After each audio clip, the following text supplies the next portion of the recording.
ये अपनी जायदाद बना रहे हैं, अपनी जमीन बना रहे हैं, अपनी संपत्ति बना रहे हैं। ये प्रभु श्री राम का मंदिर बनाने गए थे, अपनी संपत्ति बनाने में जुटे हुए हैं। ये उसके प्रमाण। और ये जमीन विवादित जमीन थी। इस जमीन के ऊपर बड़े बड़े बोर्ड लगे हुए हैं।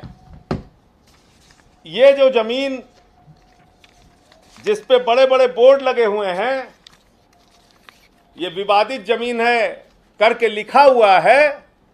ये बड़े बड़े बोर्ड जिस जमीन पे लगे हुए हैं, जब ये जमीन इन लोगों ने खरीदी तो इन सब के खिलाफ थाने में एफआईआर दर्ज हो गई।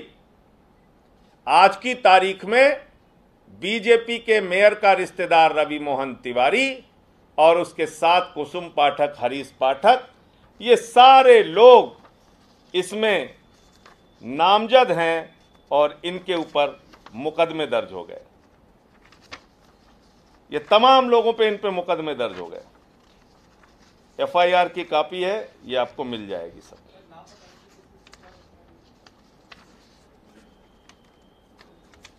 मैं एक एक करके अभी आपको ये पूरा कागज दे देता हूं, इसको देख लीजिएगा। इसके बाद एक जमीन खरीदी जाती है। हरीश पाठक के एक भाई हैं अनिल। इस जमीन को विष्णु कुमार जी खरीदते हैं। विष्णु कुमार जी कौन है? बीजेपी के मेयर का अकाउंट देखते हैं।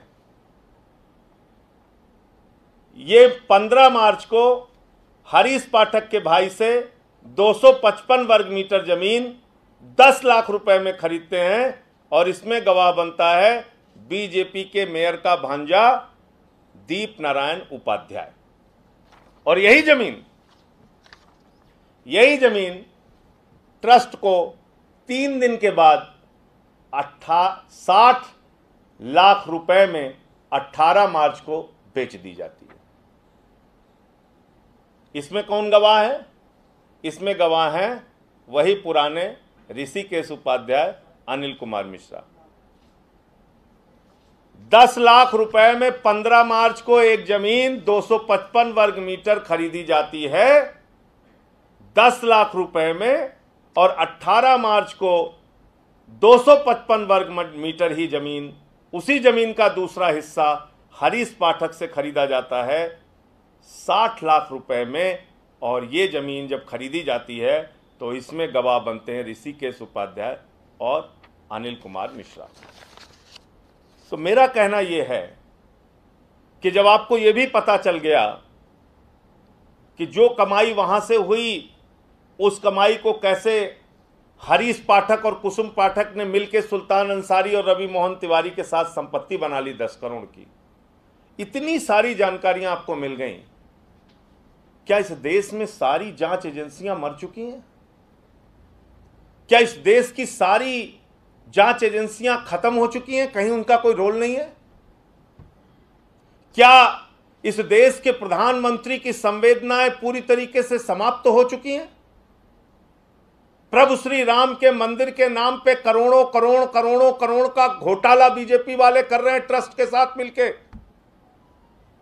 और अभी तक इस पर कहीं कोई कार्रवाई नहीं हो रही है। और इसीलिए मैंने राष्ट्रीय स्वयंसेवक संघ के प्रमुख श्री मोहन भागवत जी को चिट्ठी लिख के उनसे समय मांगा है। मैं उनको ये सारे कागजात बीजेपी नेताओं के भ्रष्टाचार से संबंधित, जमीन घोटाले से संबंधित और ट्रस्ट के लोगों के घोटाले और भ्रष्टाचार से संबंधित देना चाहता हूं। आरएसएस के प्रमुख जो अपने आप को हिंदूवादी संगठन होने का दावा करते हैं, वो इसका संज्ञान लें और इस पर अपनी ओर से उनका क्या पक्ष है वो देश के सामने उनको सार्वजनिक करना चाहिए। ऐसे करोड़ों राम भक्तों को ठगा नहीं जा सकता।